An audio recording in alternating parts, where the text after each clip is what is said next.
శ్రీగురుభ్యో నమః. శ్రీ మహాగణాధిపతయే నమః. శ్రీ సరస్వత్యై నమః. భక్తులారా, వాల్మీకి మహర్షి రచించిన శ్రీమద్ రామాయణం యథాతథంగా చెప్పుకున్నాం. ప్రతి శ్లోకం దాని అర్థం. ఇందులో భాగంగా నేనటి వరకు మనం బాల అయోధ్యారణ్య కిష్కింద సుందర యుద్ధకాండలనే 6 కాండలు పూర్తి చేసాం. 7వదైన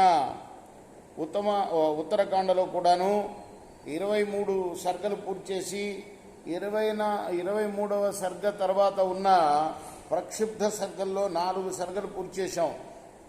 చివరి ప్రక్షిబ్ధ సర్గ 5వ సర్గను ఈ రోజున ప్రారంభం చేస్తున్నాం. ప్రారంభించే ముందు వాల్మీకి మహర్షిని ప్రార్థన చేసుకుందాం. కూజంతన్ రామ రామేతి మధురం మధురాక్షరం ఆరుహ్య కవితా శాఖం వందే వాల్మీకి కోకిలం.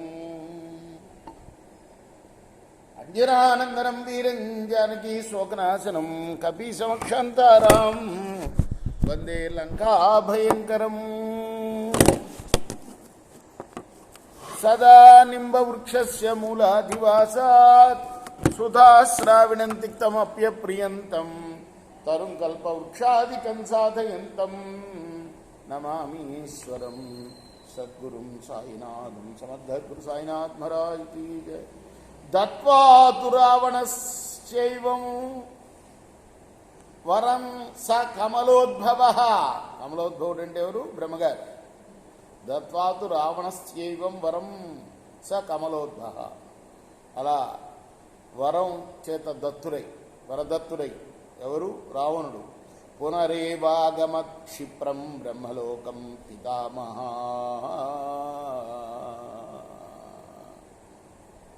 బ్రహ్మదేవుడు ఆ తర్వాత ఈ రావణాసురుడికి వరం ఇచ్చిన తర్వాత తన బ్రహ్మలోకానికి వెళ్ళిపోయాడు.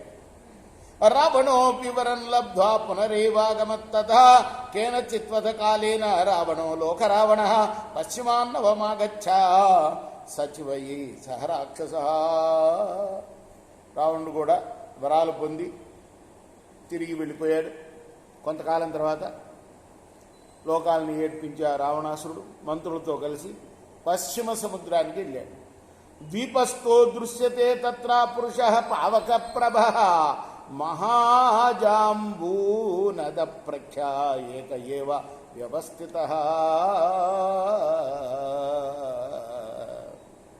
అక్కడ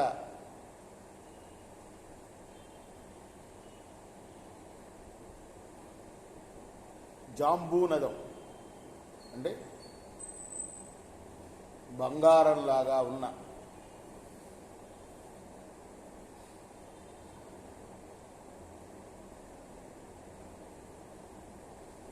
ఒక పురుషుడు కనపడ్డాట ఆ ద్వీపంలో. ఎక్కడికి వెళ్ళాడు? పశ్చిమ సముద్రానికి. అక్కడ ఒక ద్వీపంలో ఒక బంగారపు ఛాయ గల పురుషుడు కనపడ్డాడు. దృశ్యతే భీషణాకారో యుగాంతానల సన్నిభ దేవానామివ దేవేశో గ్రహాణామివ భాస్కర శరభాణాం యథా సింహో హస్తిశ్వై రావణో యథా పర్వతానాం యథా మేరు పారిజాతస్య శాఖినాం.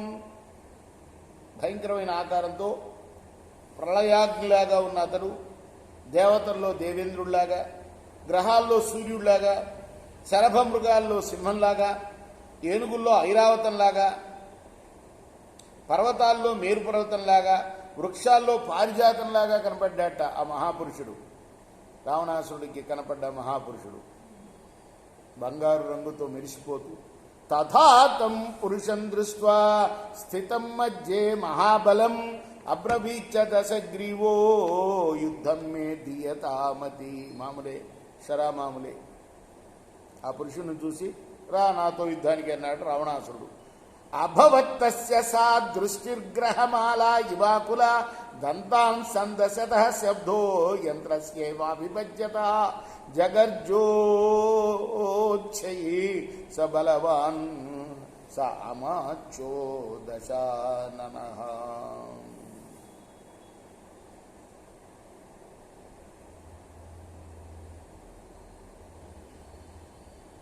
ఆ తర్వాత బలవంతుడైన రావణుడు ఆ అతన్ని చూచి పెద్దగా గర్జించాడు తన మంత్రులతో సహా. స గర్జన్ వివిధైర్నాదైర్ లంబహస్తం భయానకం దంష్ట్రాలం వికటం చైవ కంబుగ్రీవం మహోరసం మండూకకుక్షిం సింహాస్యం కైలాస శిఖరోపమం పద్మపాదతలం భీమం రక్తతాదుకరాంబుజం మహానాదం మహాకాయం మనోనిలసమంజవే భీమమాబద్ధతూనీరం సగండాబద్ధ చామరం జ్వాలమాల పరిక్షిప్తం కింకిణీజాల నిస్వనం మాలయా స్వర్ణ పద్మానాం కంఠదేశావలంబయా ఋగ్వేదమివ శోభంతం పద్మమాలా విభూషితం సోంజనాచల సంకాశం కాంచనాచల సన్నిభం ప్రాహ్రద్రాక్షసపతి సురశక్తి సృష్టి పట్టిశై. అనేక రకాలుగా గర్జిస్తున్నాడు రావణాసుడు. దీర్ఘమైన భుజాలతో పెద్ద కూరలతో వికటంగా భయంకరుడుగా అంజనాద్రిలాగా మేరు పర్వతంలాగా ఉన్న ఆ పురుషునిపై శూల శక్తి రుష్టి పట్టిశాలు ఇవన్నీ ఆయుధాలన్నీ ప్రయోగించాడు.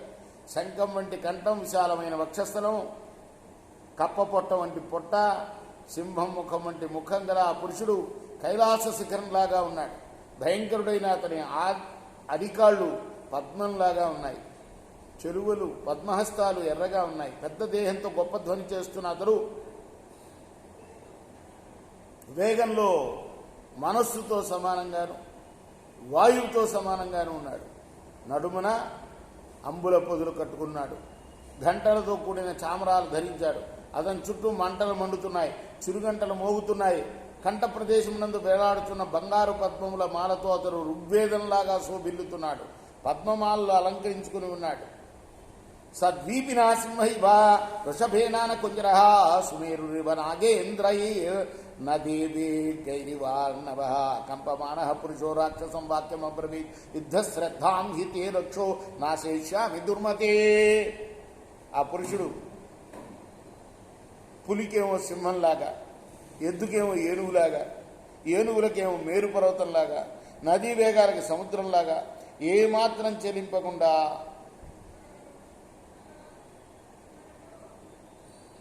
రాక్షసుడు అయిన రావణాసురుడితో అన్నాడు, నీకున్న యుద్ధాశక్తిని ఇప్పుడే పోగొడతాను. యుద్ధానికి రమ్మని కదా అరిచాడు, ఇప్పుడే పోగొడతాను అన్నాడు. రేపు మనం 16వ శ్లోకం నుండి కొనసాగిద్దాం. కృష్ణార్పణమస్తు. సాయి కృష్ణార్పణమస్తు.